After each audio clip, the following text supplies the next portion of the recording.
Well, one of the biggest wake-up experiences I had was when I lived in a spud farm out in Idaho, and I met the boss when I was going to the University of Idaho up in Moscow, Idaho, and the guy really liked me, and I liked him, and he said, "I'll make you a deal. You come down and work for me, and I'll teach you everything there is to know about management."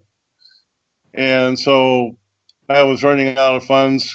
I was on a ROTC scholarship, and I didn't want anything to do with killing people anymore, so I got out of the ROTC program. And then I had no money, no job, nothing, and so I decided to take this guy up on his offer to go down and work on the Spud Ranch, which was the largest certified seed potato farm in the world at the time, back in the mid-'70s.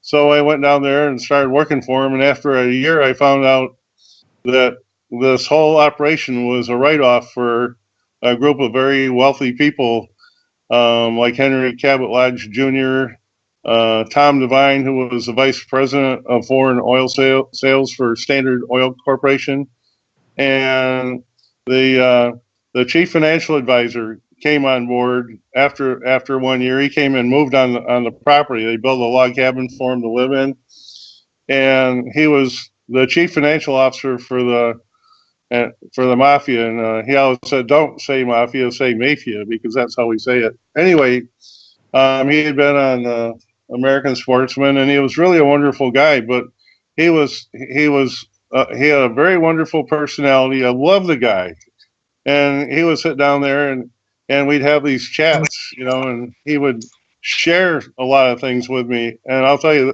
that was the beginning of my eyes being open to what's going on in this world. So, and that was on this side. It wasn't even on the real side. But because of that, I lost my fear of talking to these people. I don't have any fear to communicate with them because I feel I can talk to them as one-on-one. I don't have that fear because of that. So I thought that was very helpful. Maybe that's why I had a chance to meet these guys on the real side. You're being real fast. You're being prepped, and also, thank you for bringing that up because in the business world, you'll notice that the people are always looking for ways to save money on taxes. And isn't it interesting how the IRS has created all these so-called tax shelters and whatever purposely so people invest in them and save money, okay? And the idea is that when they do that, they all get together and they're really ingrained in the system, thinking that, oh, we're saving money, but really they're all being tap-lined by the very fact that they're supposedly saving money. It's just a way to bait people into a situation to get them hooked, you see? No, I'm glad you brought that up because, again, yes, I'm not saying not to do it, but you'll see how, here you got all these big-time people investing in this tax shelter. Well, that grounds them to the earth, so they're under the rules and regulations. I was with a company out here called Carolina Company. It was a real estate investment company. I really liked them, but they were going to go to the guy just did too many funny things. He was a good guy, Lambert Van Tag, but he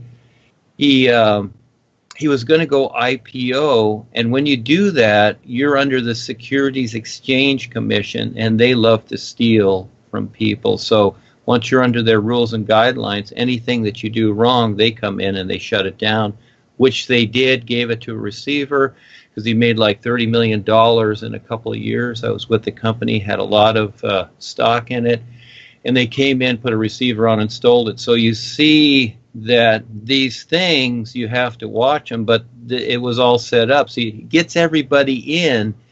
The elites get everybody into these things, and they're stuck in these things and tap lined with these programs to supposedly save some money. Go ahead. It's one of the things that I learned from my boss on this potato farm is he always kept telling me that he says reality isn't even close to what you think it is. I mean, he commented that, and he said a lot of the laws that Congress passed was intended to do just the opposite of what they would teach you in the law schools and the big schools that taught accounting and finance. The laws were designed to be just the opposite of what you were brainwashed in school. And they would take advantage of these laws. And one of the guys that worked on this ranch, one of the guys who used the place for a write-off, was a guy who controlled the rise and fall of the prices on Wall Street. He actually controlled the stock market. And he autographed a copy of the book and gave me a copy of the book and let me read it. And that's back in the mid 70s. And in his book, he described how they did it. And he said the name of his book was called Dance of the Moneybees. And they would control the stock market to go up and down every 3.5 years. And he explained how they did it in this book. And I'll tell you, that was pretty eye-opening for me. And, then finally I left the ranch because I just didn't want to be associated. I did not want to be part of that ethical program. I was searching for the truth and didn't want to be part of what I considered at the time to be an evil empire. So I told my boss I had enough. I appreciate the training they gave me, but I just, this is not where I want to go in my life. And so I left. And then I went back to Illinois. I went to school at Illinois, majored in accounting and finance. And one of my first classes I got on, I ran into one of my classmates was the son of the chief accountant for King Ranch down in Texas. You've probably heard of King Ranch, one of the largest ranches in the world. And this guy's father was the chief accountant, chief controller and accountant for the King Ranch Corporation. And so I started sharing with what I learned on this ranch in Idaho. And he says, yeah, it's all the same thing. No matter where you go in these big corporations, it's all the same. And he was majoring in accounting and finance, and he was going to work with his dad and eventually take over. But he was really a nice guy, and so was his financial advisor out in Idaho. He was a wonderful man. He used to go hunting with Kurt Gowdy up on the St. Johns River, and I mean, I just really loved to talk with him. And and being a young kid, in my early 20s, it was so interesting to learn all that stuff. This is Mike. You guys touched on some really neat stuff there about the IRS. Do you want me to interject with some of the things that I've discovered with respect to that? Sure. Most people, like Duane was talking about, how people get taught things one way when it's another. And there's a very interesting part of that whole process dealing with the IRS. There's actually a section in their own code where they allow people to opt out of the voluntary nature of the system. There's a website that anybody can go look at right now, and I've said this before, that I'm amazed that they've been able to maintain this website for as long as they have because of what it talks about. And boy, I got a couple of chickens in my ear.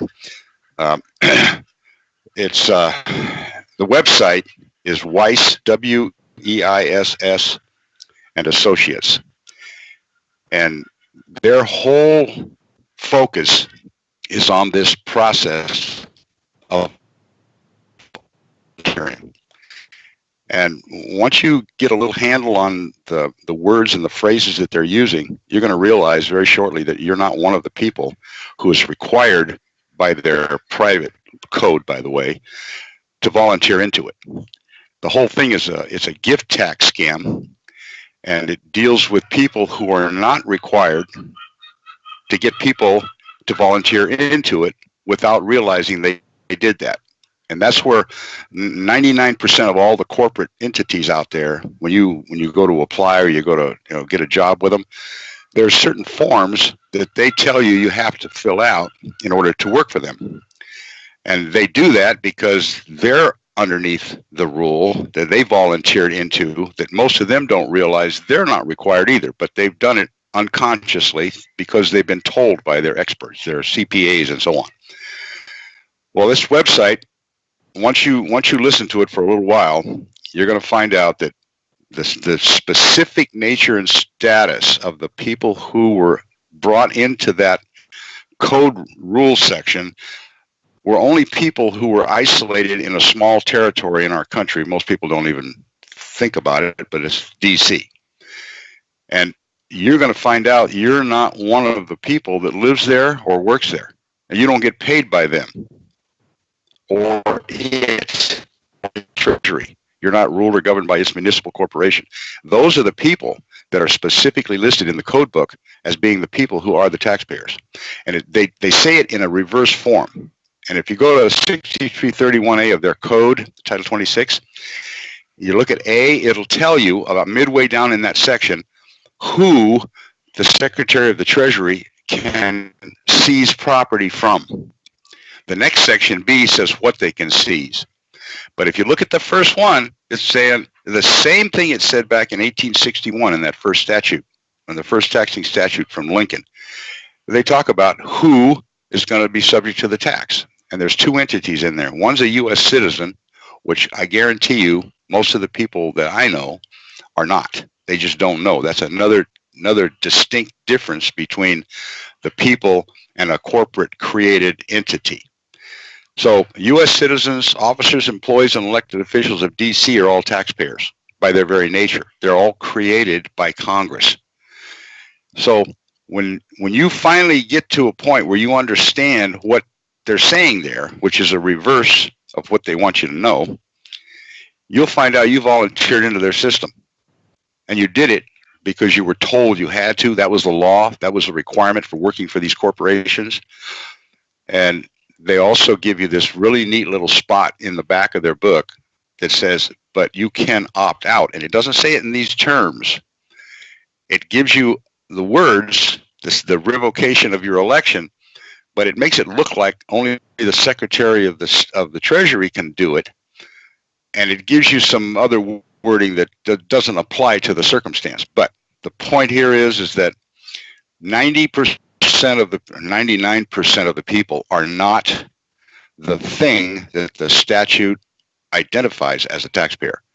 And their own code gives you the ability to opt out of it.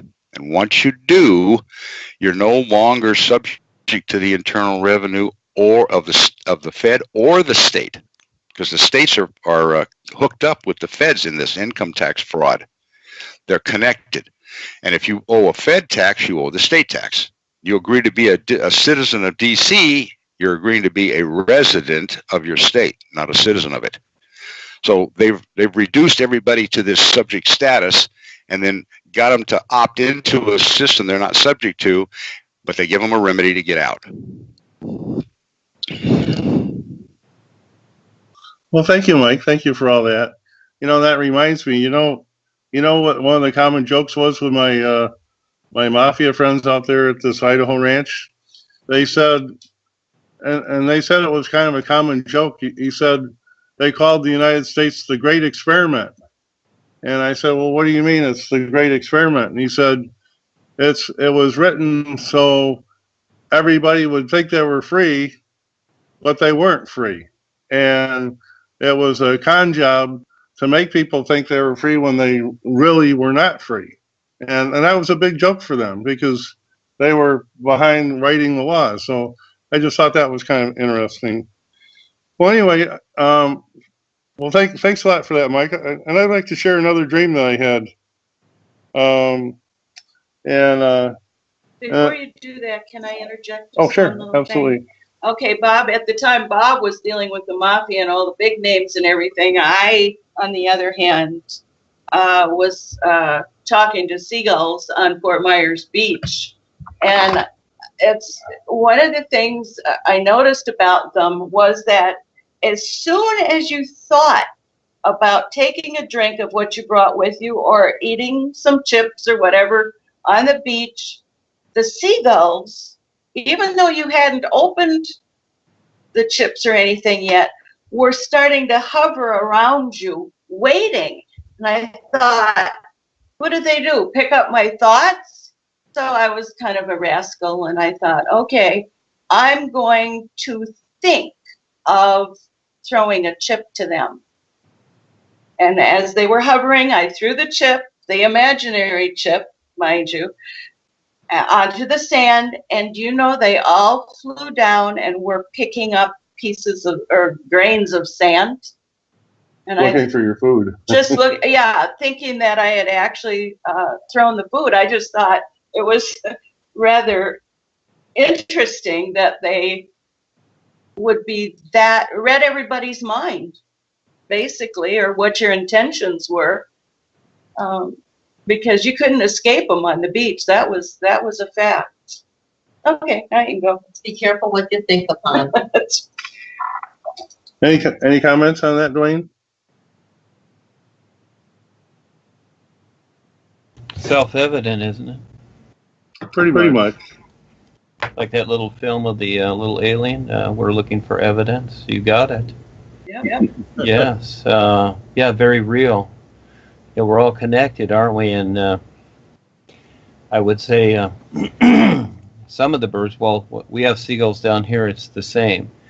It's kind of funny. You watch them; they pick through the trash cans, and you'll even find them in the trash can. So if you go over the trash can and you see them down there, they get a little embarrassed and say, "Well, I was looking for my cell phone." But also on the beach, when the tourists come, especially, they come, they lay their blanket, they got all their goodies and whatever, they lay it out, and the seagulls are sitting there watching them. Then they go down to the water, so the seagulls are just sitting there, and as soon as they go down to the water, they go up and start picking through all their stuff. Yeah, yep. I watch this all the time. Yeah, they know exactly what they're doing. Yeah, it's rather humorous. They're very aware, of their environment and everything else, and they like that junk food. They go for that first. They seen many videos on Facebook where somebody's just holding an ice cream cone and the seagull swoops down and steals it. They're addicts for this stuff. In Wausau, they wait outside the supermarket for anybody that drops something. Well, I know McDonald's is a favorite of favorite haunt of crows and things like that. Speaking of crows, I was going to Fort Myers Beach, and they were building a McDonald's, and there just happened to be a stop light there, so I was stopped for a while. And there, aside of the McDonald's that wasn't open yet, there was a big wooden barrel, and on the barrel was a crow. And one of the workers must have left a Coke can and fries, because the crow was first, he's eating the fry, and then he takes a sip of the Coke, he picks the can up with his beak and drinks the Coke and puts it down, and then has another fry. And I was watching him throughout this whole stoplight, and believe me, stoplights are long in Fort Myers. So it was quite humorous. I thought, oh boy, talk about an addict, huh?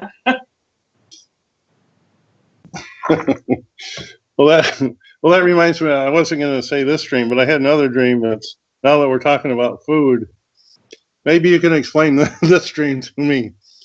I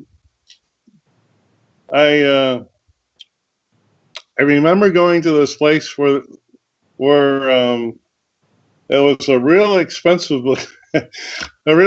buffet of food, but Sandy and I were kind of near the end, and they separated us.